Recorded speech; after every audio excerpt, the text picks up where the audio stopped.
Predstav si jedlo, ktoré si zachováva všetky živiny, chuť aj farbu a pritom ho môžeš skladovať mesiace.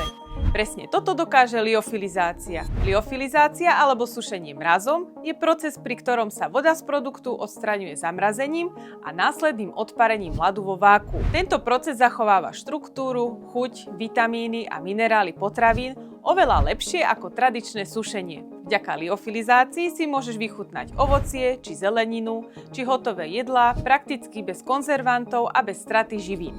Okrem potravín sa liofilizácia využíva aj vo farmácii a kozmetike, kde pomáha udržiavať aktívne zložky stabilné po dlhú dobu. Liofilizácia nie je len technológia budúcnosti, je to spôsob, ako zachovať kvalitu a výživnú hodnotu bez kompromisov. Štúdie publikované v odborných potravinárskych časopisoch ukazujú, že liofilizácia v porovnaní s tepelným sušením lepšie zachováva vitamín C a ďalšie citlivé bioaktívne látky, najmä pri ovoci, ako sú jahody či bobulové plody.